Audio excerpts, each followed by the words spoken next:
Assalamualaikum warahmatullahi wabarakatuh. Selamat berjumpa kembali ya.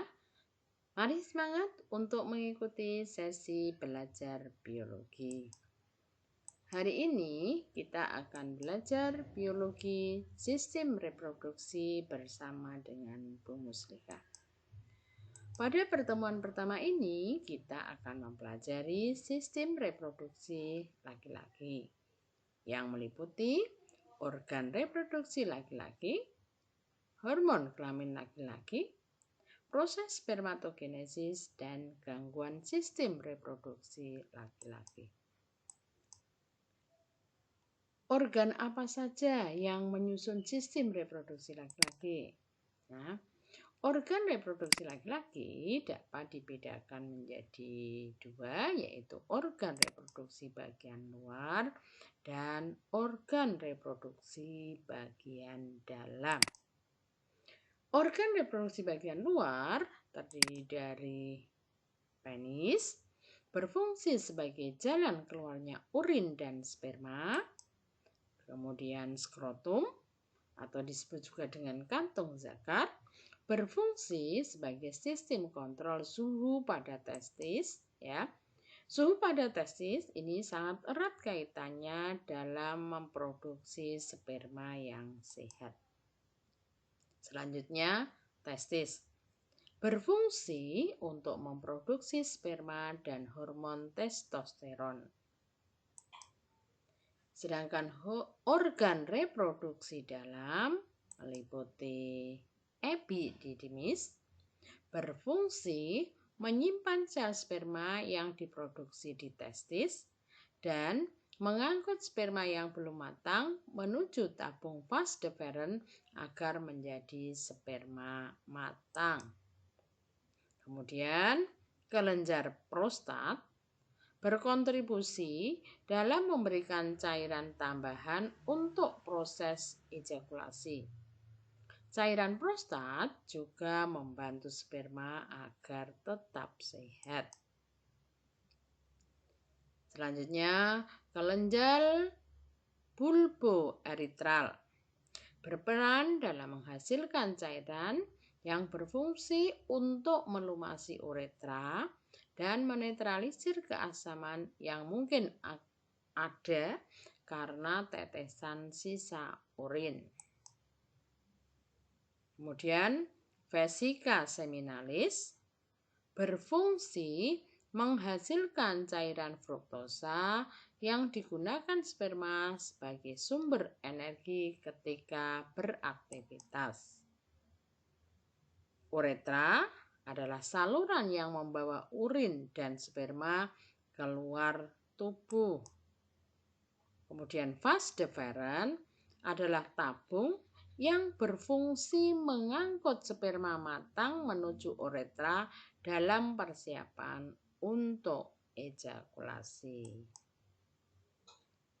Hormon yang terlibat dalam fungsi reproduksi laki-laki ya meliputi hormon gonadotropin. Saat anak laki-laki memasuki masa pubertas, tubuhnya akan memproduksi lebih banyak hormon gonadotropin. Hormon ini dihasilkan oleh kelenjar hipotalamus pada otak. Kenaikan hormon gonadotropin akan merangsang produksi hormon luteinizing hormone dan hormon perangsang folikel atau follicle stimulating hormone yang dihasilkan oleh kelenjar pituitari. Yang kedua, hormon perangsang folikel atau follicle stimulating hormone. Hormon ini sangat penting agar organ reproduksi laki-laki dapat menghasilkan sperma. Setiap hari, produksi sperma yang dihasilkan bisa mencapai 300 juta dengan masa pembentukan tiap sperma sekitar 65 sampai 75 hari. Selanjutnya, luteinizing hormone. Saat hormon ini dilepaskan ke dalam darah, akan terjadi produksi dan pelepasan hormon testosteron sebagai hormon utama pada pria. Yang keempat, hormon testosteron. Produksi testosteron pada masa pubertas memicu berbagai perubahan fisik seperti perbesaran testis dan skrotum, penis yang semakin panjang, suara yang semakin berat, serta tumbuhnya rambut di sekitar alat kelamin, wajah, dan ketiak. Sebagian remaja laki-laki juga mengalami penambahan berat dan tinggi badan yang signifikan setelah memasuki masa pubertas. Testosteron juga akan mempengaruhi massa tulang dan gairah seksual. Spermatogenesis atau proses pembentukan spermatozoa. Ya. Secara detail, prosesnya adalah sebagai berikut. Tahap pertama, spermatogonium diploid bereplikasi secara mitosis pada interfase sebelum meiosis pertama. Tahap 2, kromatid bertukar informasi genetik melalui proses sinapsis sebelum membelah melalui meiosis menjadi spermatosit haploid. Tahap 3, pada pembelahan meiosis kedua, 2 sel anak baru membelah diri menjadi 4 spermatid dengan kromosom yang jumlahnya setengah dari spermatogonium asli. Ya, berarti jumlahnya haploid. Tahap 4, sel-sel ini bergerak melalui lumen testis ke epididymis lalu menjadi 4 sel sperma.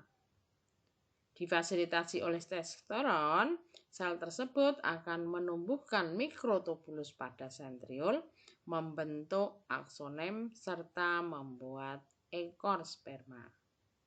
Ya, jadi dalam proses spermatogenesis, satu spermatogonium nanti akan menghasilkan 4 spermatozoid. Kelainan sistem reproduksi laki-laki, antara lain prostatitis. Prostatitis terjadi saat adanya pembengkakan pada prostat. Kondisi ini membuat pria sulit untuk memproduksi air mani. Prostatitis disebabkan oleh infeksi bakteri saat pria tidak menjaga kesehatan organ intimnya dan melakukan hubungan seksual yang tidak sehat. Prostatitis bisa muncul seiring bertambahnya usia. Untuk kondisi kronis, pembengkakan prostat bisa terjadi dalam waktu yang lama. Gejala yang muncul biasanya terasa nyeri saat buang air kecil. Kanker penis bisa muncul akibat adanya sel-sel yang berkembang secara tidak normal di bagian batang penis. Kondisi ini bisa muncul akibat adanya infeksi dari virus human papillomavirus. Pasalnya, HPV atau human papillomavirus akan menekan sel tubuh yang bertugas melawan kanker. Kanker penis ditandai dengan penebalan dan perubahan warna pada kulit penis. Ada juga benjolan pada bagian penis atau luka yang muncul pada penis. Hidrokel merupakan penyakit yang terjadi pada skrotum atau kantung testis. Kondisi ini menyebabkan skrotum dipenuhi dengan cairan sehingga ukurannya membesar. Biarpun tidak berbahaya, hidrokel tentu saja membuat pria menjadi tidak nyaman. Hidrokel lebih sering menyerang bayi usia 1 tahun dan akan menghilang dalam beberapa waktu. Namun, Pria dewasa juga bisa mengidap hidrogel akibat peradangan yang terjadi pada bagian skrotum. Hipospadia terjadi ketika uretra atau saluran tempat keluarnya urin berada di posisi tidak normal, yaitu bukan di ujung penis, melainkan di bagian bawahnya.